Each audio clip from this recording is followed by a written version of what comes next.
Ciri Nabi palsu yang kedua adalah ia akan membelokkan kebenaran Injil melalui karya salib. Dalam Galatia 1 ayat 8 dikatakan, jikalau ada orang yang memberitakan Injil yang lain selain daripada yang diberitakan oleh para rasul, maka terkutuklah dia.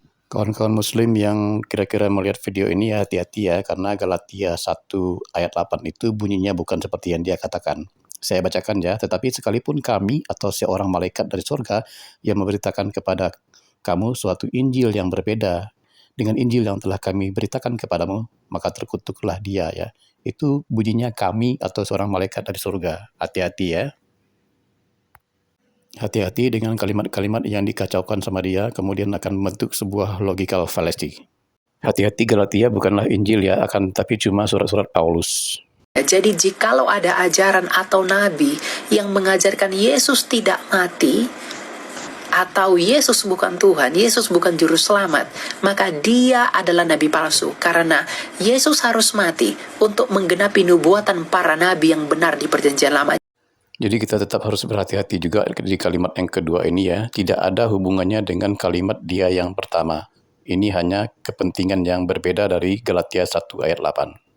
Kalimat-kalimat berikutnya juga sudah melenceng dari konteks dari Galatia 1:8 itu ya. Dia menggiring opini mengarahkan kepada nabi yang di luar yang dimaksud oleh Galatia itu sendiri ya.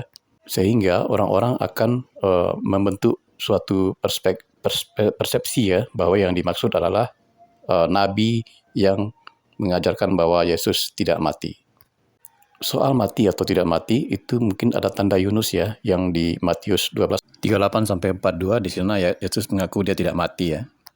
Kalau kita baca Yohanes 8 ayat 37-44 di situ Yesus sebagai manusia menolak untuk dianiaya dan dibunuh oleh orang Yahudi. Yesus marah mengatakan mereka bahwa bapa mereka adalah iblis gitu.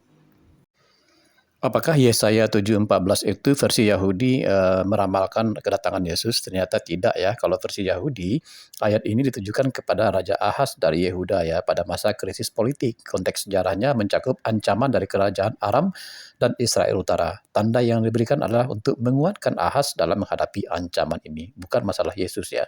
Nah masalah ada perawan di situ. Dalam terjemahan Ibrani, kata yang digunakan adalah almah ya. Tidak harus perawan tapi gadis muda. Kemudian tanda yang dimaksud adalah lebih spesifik untuk situasi saat itu. Anak yang lahir disebut dengan Immanuel, Tuhan bersamamu. Jadi tidak ada hubungan dengan Yesus di masa yang akan datang. Begitu versi Yahudinya. Kemudian dalam pandangan Yahudi, penggenapan dari nubuatan ini terjadi pada masa itu juga. Bukan ramalan tentang Mesias yang akan datang gitu. Ada penekanan pada konteks lokal dan relevansi langsung bagi rakyat pada saat itu ya.